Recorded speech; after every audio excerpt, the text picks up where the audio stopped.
Existe um território além daquilo que a consciência comum consegue nomear. Um espaço onde os mitos respiram, os símbolos falam e as histórias revelam aquilo que a alma tenta esconder. Entre a luz do herói e a escuridão da sombra, entre a razão moderna e a sabedoria ancestral, habita o inconsciente coletivo. Aqui, arquétipos despertam, máscaras se dissolvem, e a jornada nunca é apenas externa. Este é o lugar onde histórias se transformam em espelhos da psique. Bem-vindo ao limiar entre o visível e o invisível. Bem-vindo à psicologia, arquétipos e heróis. No episódio de hoje, atravessamos esta narrativa à luz da psicologia analítica, para compreender como arquétipos, sombras e conflitos da alma se manifestam em Frankenstein, 1931. A câmera desliza lentamente pelo espaço, primeiro captando a torre isolada recortada contra o céu noturno. Paredes de pedra úmidas, engrenagens enferrujadas, mesas cobertas por instrumentos cirúrgicos, fios expostos serpenteando como nervos à mostra, sombras projetadas por relâmpagos que rasgam a escuridão. Depois, aproximando-se de Henry Frankenstein, que ergue os braços em direção ao teto aberto, os olhos febris refletindo a tempestade, enquanto sua respiração se mistura ao rugido do trovão. Ali, entre odores metálicos e o silêncio interrompido por descargas elétricas, Fritz sobe degraus estreitos carregando um frasco frágil demais para o peso que contém. Um tropeço, um riso nervoso, o vidro errado nas mãos erradas. O erro não é percebido, apenas guardado. Quando a alavanca é acionada e o corpo costurado se ergue lentamente, os dedos se contraem, os olhos se abrem e o grito de triunfo ecoa pela torre como um sacrilégio lançado ao mundo. O que desperta não encontra acolhimento. Há fogo nos olhos de Fritz, há chicotes de medo em seus gestos, há riso cruel onde deveria haver cuidado. O toque da chama provoca recuo, dor, confusão. A resposta vem bruta, instintiva, e o corpo de Fritz cai, quebrado no chão frio.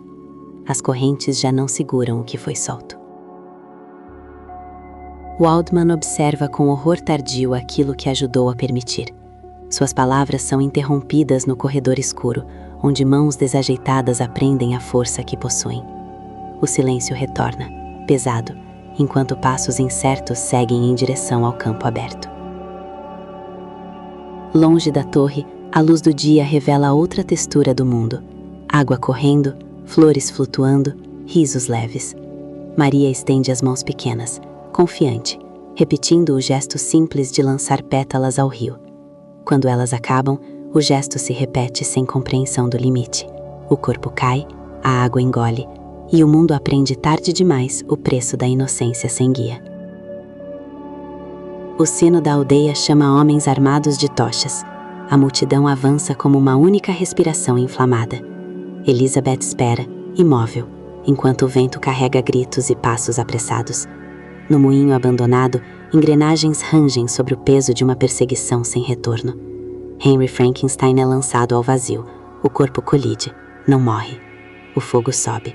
As pás giram em voltas em chamas e a silhueta encurralada desaparece entre estalos e fumaça.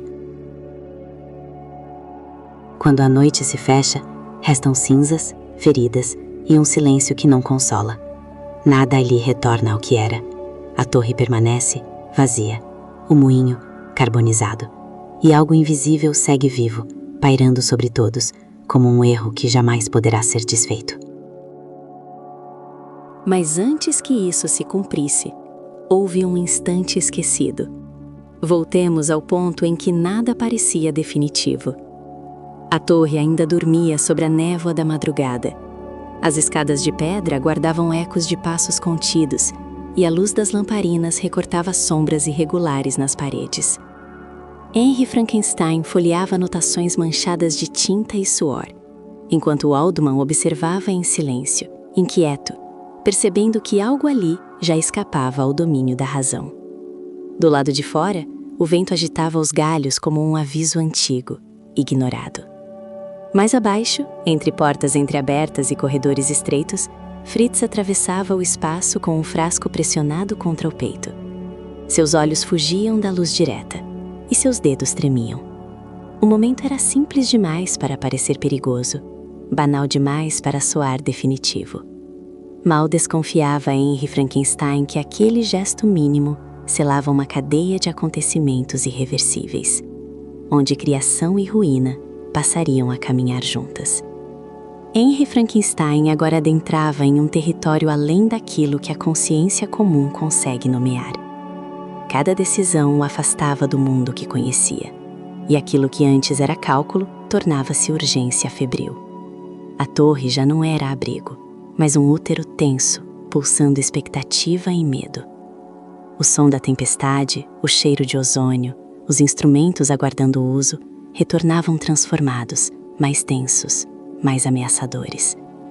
Henry Frankenstein não imaginava que, ao buscar domínio sobre a vida, pisaria num limiar do qual não existe retorno.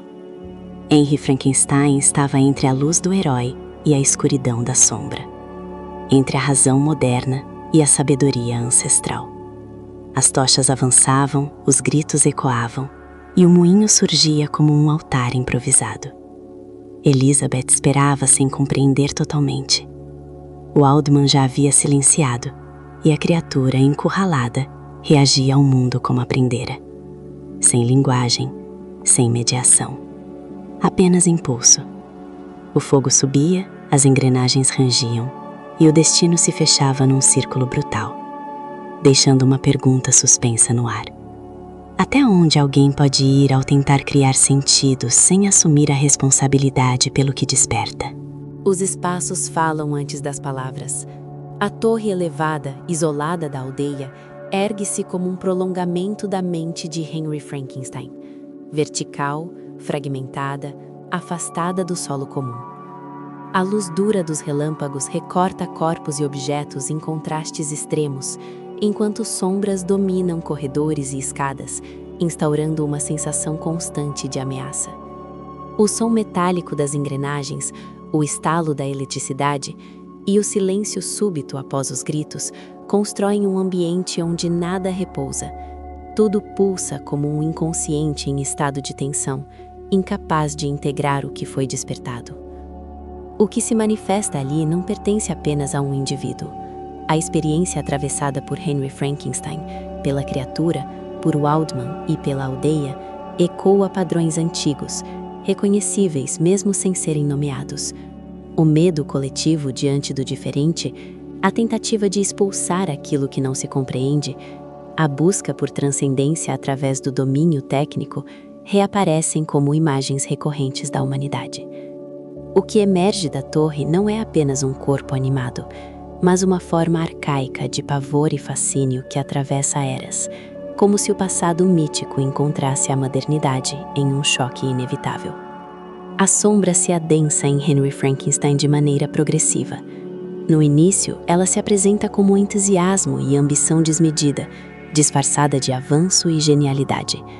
À medida que a experiência avança, essa face recalcada assume contornos mais sombrios: negligência, recusa de responsabilidade, abandono. Ao rejeitar aquilo que criou, Henry projeta para fora o que não suporta reconhecer em si mesmo. As consequências retornam amplificadas, mostrando que o que é negado no interior sempre encontra uma forma de agir no mundo. Essa trajetória ecoa o mito do Golem de Praga, a criatura moldada do barro e animada pela palavra sagrada, criada para proteger, mas que acaba revelando o limite fatal de quem ousa manipular o princípio vital sem integrar sua responsabilidade simbólica. Assim como o rabino que inscreve o verbo divino e depois já não consegue conter o que despertou, Henry Frankenstein ativa forças que não pertencem apenas à técnica, mas ao mistério ancestral da criação. Quando a palavra, ou o conhecimento, é usada sem escuta interior, aquilo que ganha movimento passa a agir fora do campo da intenção, expondo que toda a criação sem consciência carrega em si o germe da ruptura. Outro arquétipo se ativa com força na figura da criatura. Ali se manifesta a imagem do órfão primordial, lançado ao mundo sem nome, sem espelho, sem pertencimento. Sua força desmedida contrasta com uma compreensão infantil da realidade. A ausência de mediação simbólica transforma a curiosidade em destruição, afeto em tragédia. O impacto psíquico desse arquétipo é devastador, pois ele expõe a falha coletiva em acolher o que nasce incompleto e dependente. Quando o fogo consome o moinho e a noite engole os últimos ecos da perseguição, as imagens iniciais retornam transfiguradas.